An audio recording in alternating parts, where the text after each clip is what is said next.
All right.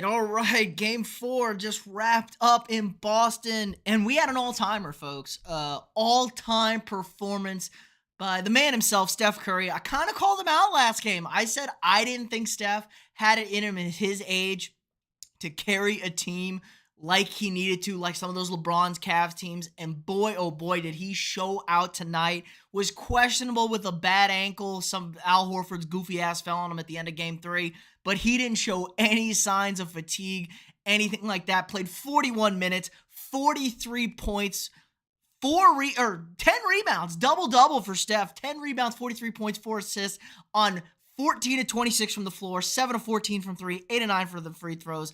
Just an absolute monster of a game, and they needed every bit of it.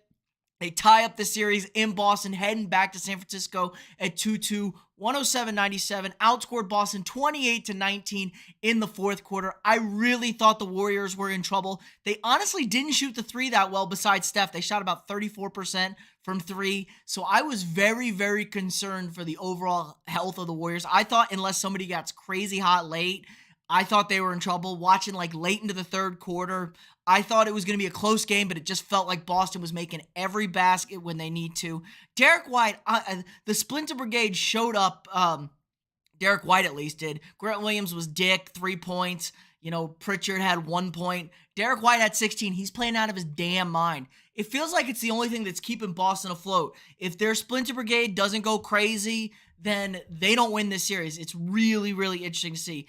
Draymond Green again was horrendous. I mean, you can't play him, but finally, Steve Kerr, listen to me. I've been banging on the table last 2 episodes that they need to play more Kevon Looney, and Looney, he cooked, man. He cooked 6 points, was 3 of 4, played 28 minutes, 11 boards. This was the big story again. They got killed on the glass last game in game 3. They won the rebound game tonight, 55-42. Big time boards. They just changed the entire complexity of the game. Boston was not able to get inside as easily as they were last game. A lot more fouls. They drew some for fouls, Boston did. But still, their life was so much more difficult with the minutes Looney got, and you really needed it. I mean, credit to Steve Kerr. He benched Draymond Green, essentially. He was 1 of 7 again. He had 9 rebounds, only 2 points.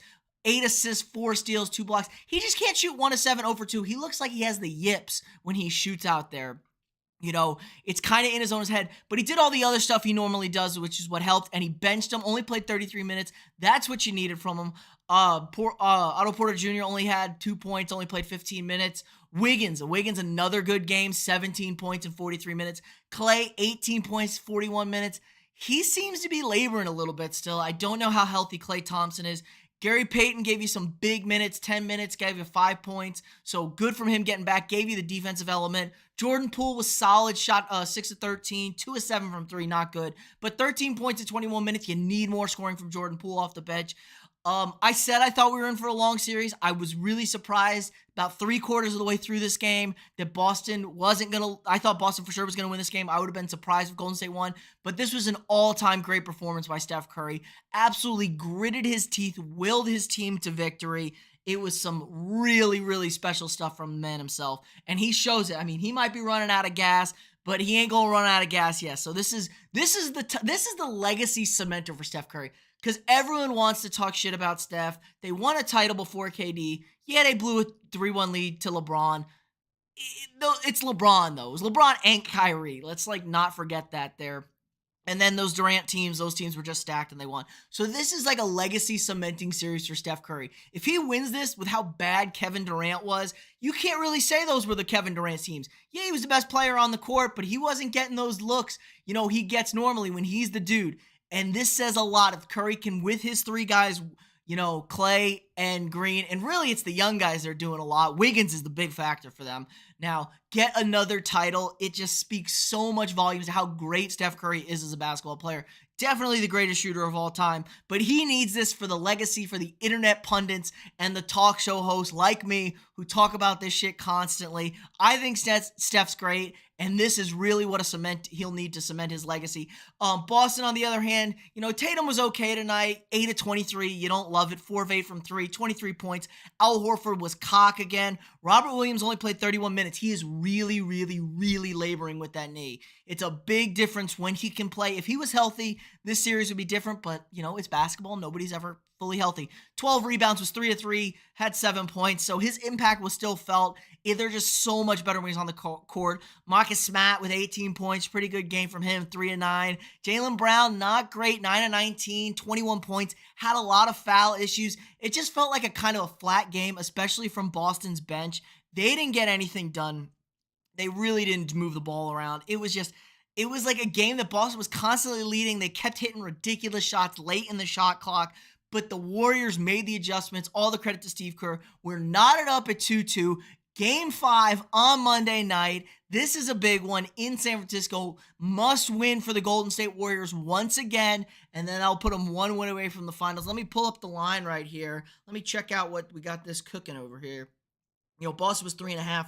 I was leaning Boston heavily, but I can't believe it. So let's see. Game 5 on Monday. Warriors minus 3.5. Amazing how quick that flips. I like the Warriors, man. This was a gritty win. This, I think, inspires them. I think this carries the day for the Warriors. It'll be really interesting to see. I projected 6 or 7. I'm still leaning that way. I'm leaning a lot more towards 7 than 6 right now. This feels like a series where nobody can take the edge. The Warriors win the big, close games, and that's what experience does for you. So it'll be interesting to see what Boston does to adjust. I'm looking for Looney to play all these minutes now. You need Looney in there. He just changes the dynamic of everything.